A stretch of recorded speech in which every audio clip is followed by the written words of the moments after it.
Assalamualaikum warahmatullahi wabarakatuh.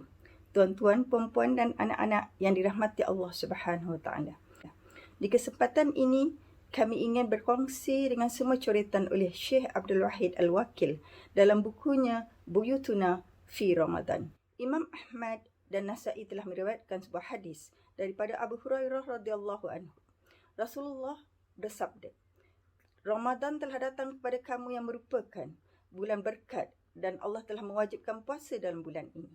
Semua pintu syurga dibuka dan semua pintu neraka ditutup serta dibelenggu syaitan. Ia mempunyai suatu malam yang lebih baik daripada 1000 bulan dan sesiapa yang tidak bertemu dengannya, ia adalah sangat rugi.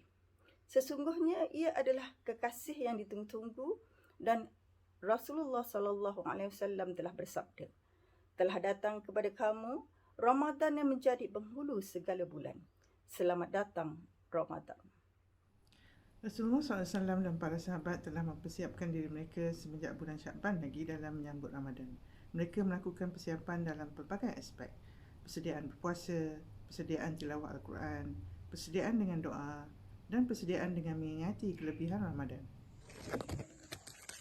Dengan ketibaan Ramadan, mari kita saling mengingati diri kita dan juga seluruh ahli keluarga kita. Betapa istimewanya Ramadan yang telah kita nanti-nantikan selama setahun yang lalu. Imam Baihaqi telah meriwayatkan sebuah hadis daripada Jabir, katanya Rasulullah SAW bersabda yang bermaksud, Ramadan telah datang kepada kamu. Ia adalah satu bulan yang Allah memenuhkannya dengan keberkatan, menurunkan rahmat padanya, memadamkan segala kesalahan, memakbulkan doa-doa, menunggu mereka yang berlumba melakukan kebajikan, dan malaikat Allah berbalah mengenai kebajikan kamu.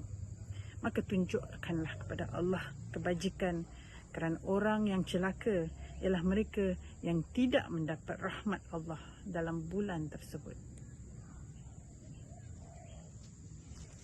Ramadan membawa 3 hadiah buat kita semua. Pertama, puasa yang menyucikan jiwa daripada nafsu amarah. Kedua, Al-Quran yang menjadi petunjuk bagi manusia. Ketiga, Lailatul Qadar. Dalam satu hadis riwayat Bukhari, Rasulullah SAW bersabda yang bermaksud, sesiapa yang mendirikan malam Lailatul Qadar dengan penuh rasa keimanan dan harapan pengampunan, maka diampunkan dosanya yang terdahulu. Semua amalan anak Adam adalah untuk mereka sendiri, kecuali puasa. Ia adalah untukku dan akulah yang memberikan ganjarannya. Puasa itu adalah perisai. Apabila seorang daripada kamu berpuasa, maka janganlah berkata kotor dan janganlah ia menjerit-jerit tidak menentu. Sekiranya seseorang mencelanya atau menyerangnya, maka katakanlah, sesungguhnya saya berpuasa. Demi Allah yang nyawa Muhammad di dalam genggamannya, bau busuk mulut orang yang berpuasa itu adalah lebih harum di sisi Allah daripada bau kasturi. Bagi orang yang berpuasa, itu adalah 2 kegembiraan. Ketika berbuka, ia gembira dengan hidangan berbukanya, dan ketika bertemu Tuhannya, ia akan gembira dengan puasanya. Hadis riwayat Bukhari dan Muslim daripada Abu Hurairah radhiyallahu anhu. Maka benarlah kata Allah dalam Al-Quran, dalam ayat yang mewajibkan berpuasa, la'allakum tattaqun, agar kamu bertakwa. Semoga kita semua beroleh ketakwaan selepas berakhirnya Ramadan ini, insya-Allah.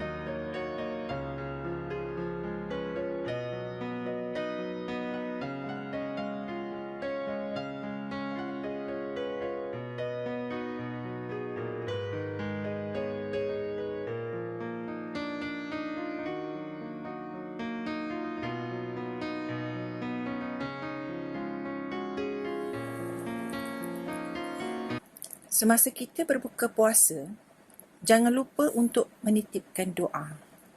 Kerana diriwayatkan oleh Ibnu Majah daripada Abdullah bin Amr bin Al-As berkata, Rasulullah SAW bersabda, sesungguhnya bagi orang yang berpuasa, ketika berbuka, doanya tidak ditolak.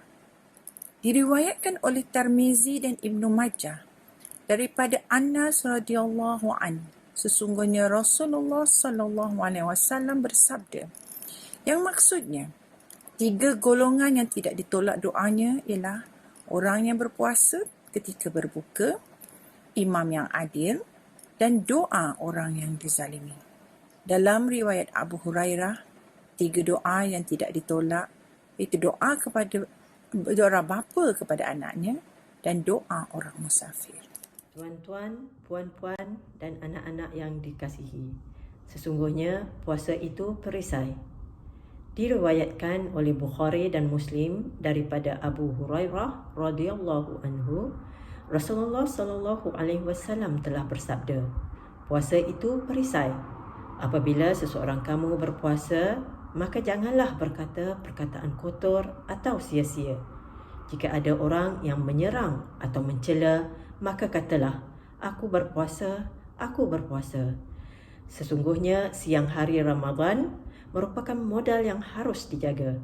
Jika kerja rumah seperti memasak dan sebagainya, yang merupakan kerja-kerja yang membebankan, bahkan menghalang daripada melakukan amalan ibadat yang disunatkan seperti membaca Al-Quran, berdoa, zikir dan bersembahyang sunat, maka sesungguhnya ketahuilah bahawa di sana terdapat satu aspek ibadat yang lain pada bulan Ramadan, iaitu meninggalkan. Ibnu Al-Qayyim menyebut dalam Zadul Ma'ad, seseorang yang berpuasa tidak melakukan tetapi meninggalkan kerana memperhambakan diri. Ia meninggalkan kesukaan nafsu dan kelazatannya kerana mengutamakan kasih Allah dan keredaannya.